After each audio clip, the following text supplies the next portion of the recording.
everyone, and welcome back to another Wizzy Welsh venting vlog.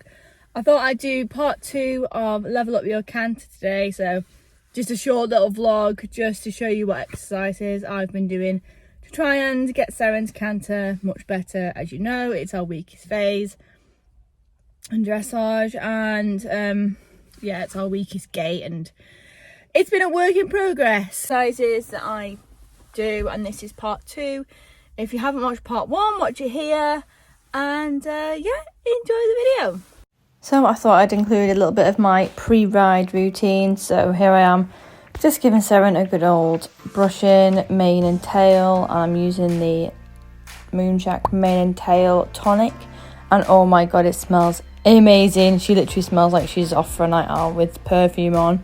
And then just pick out her feet, and Sally and Amy in the background. I did tell them they would be on the vlog, but yeah.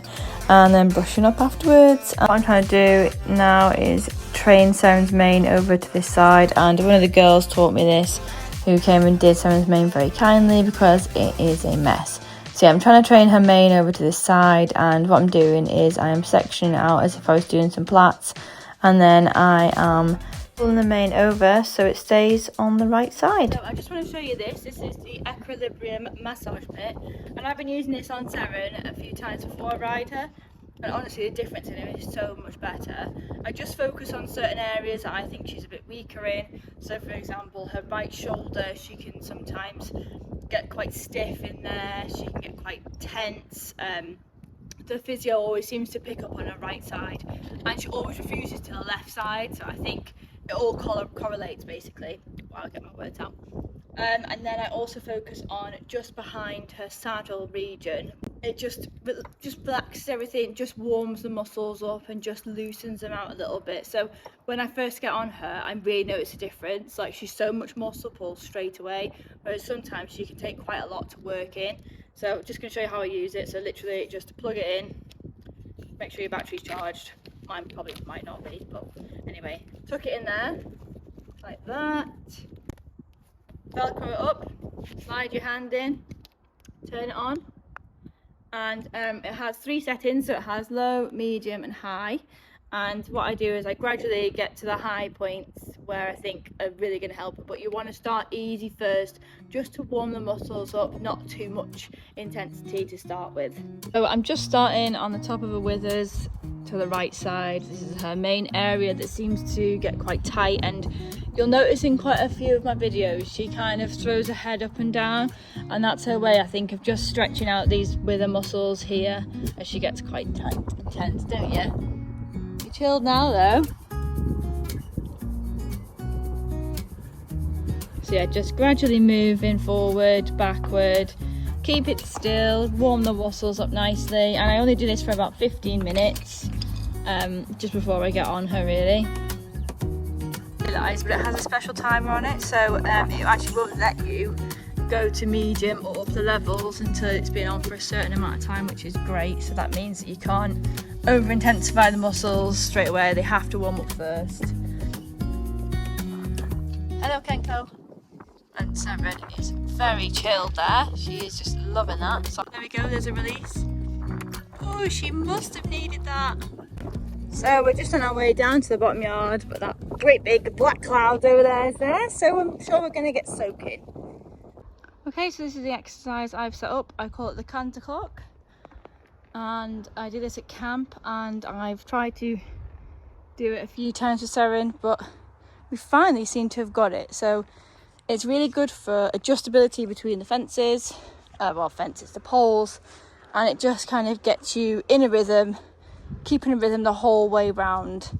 I haven't really strided it out properly, but it's working nicely. So I'm going to show you guys now. So here's a little throwback to camp in May, and I was trying out this exercise. So this is the CANTER clock in camp, and as you can see, she didn't quite get the stride in there, and there again. She really struggled with this, and even though it's on a smaller scale, it's still kind of the same idea of cantering round over the poles and then changing the rein over a pole to get the flying change. And then we're going to have another go here, and you can just see, so she's going to change the rein over there, and then it goes straight onto the circle. But yeah, she just couldn't do it, bless her. She just got no strength. You can just see the change in shape of her is insane. Like, she looks like a completely different horse here. So this is us today doing the canter exercise, and you can just see she's so much stronger in a canter. Oh, she nearly jumped me out the saddle over that one. So yeah, I've made it a bit bigger on scale wise. You can make it as small or as big as you like, but I want to keep it nice and simple, and it's been really suiting Sarah in this size. And what the idea is to try and keep the same canter between each pole, and not let that rhythm change. So it's been really good for getting her to listen to me, and it's also been really good for me to just sit in the saddle and just use my voice and my position to slow her canter down, rather than clenching for a stride, which I often do. I don't wait for the stride, I push for it, or I clench for it, and mess it up. So then she did a lovely flying change over that pole, and you can just see like her canter is so much better. She's got the 1, 2, 3 beat. She's really chilled in it as well. She's not revved up. She's just nice and relaxed, just cantering around over those poles in a nice rhythm. And you can see it really helps the bounce in the canter, which is what you need for the jumping. And this is what I'm trying to get with Seren, is that bounce in the canter. Now, it is a really hard exercise, and we had to do it a few times to try and get it. So what I wanted to do was try and do the canter clock exercise, change the rein over that far pole there, and then go straight into the canter exercise, to go in the other way and maintain that rhythm. So this is her weaker rein, but she's still doing really well. We've been working really hard on this rein, and I think you can probably see a bit of difference. I can definitely feel the difference in her rein, her canter on that rein, sorry. And yeah, it's just so much stronger. So here we are again. We're just going to come over, and we're going to come over the pole in the middle this time and change rein, and then go straight onto the circle. Now this used to be so hard for her to maintain that canter, but oh god, it's so much better. So yeah, I'll let you watch the rest of the video and give it a go at home. It's a really nice little exercise. It gets you thinking, it gets the horse thinking, and it just gets everything just steadying up a little bit and keeping into a nice canter rhythm.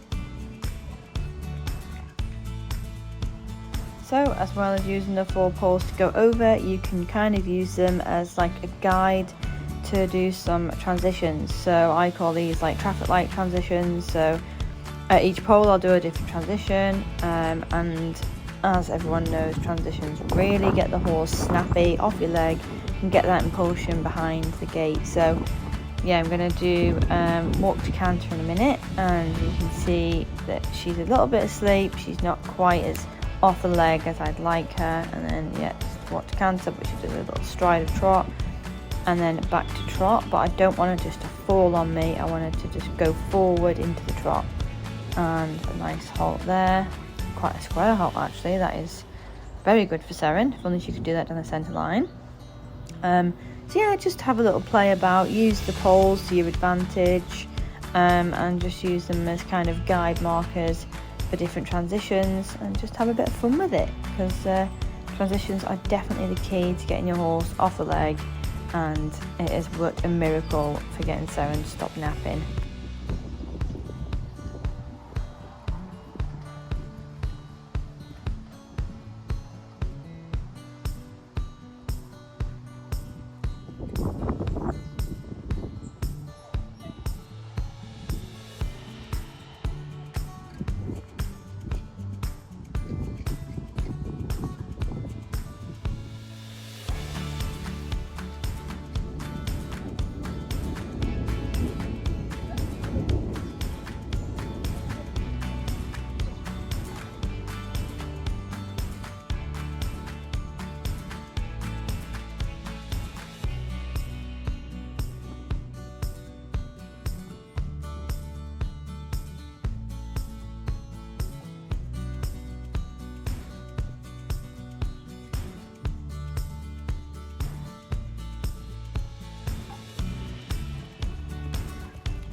I've also been working really hard on getting Sarah to work long and low over her back in canter, so that she doesn't rely on me to having to like hold her up in the canter on the circle.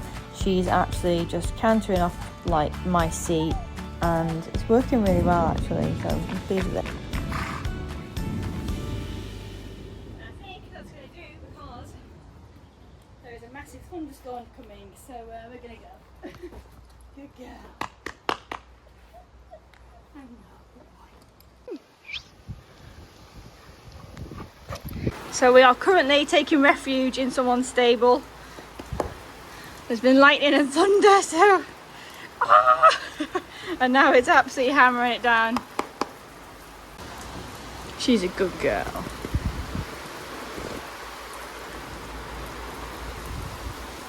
She's a good girl. Good girl.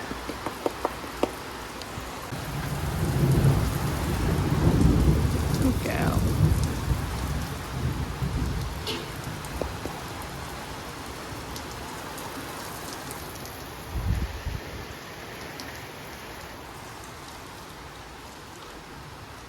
It's okay. Good girlie.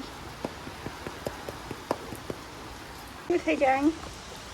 Are you sheltering too?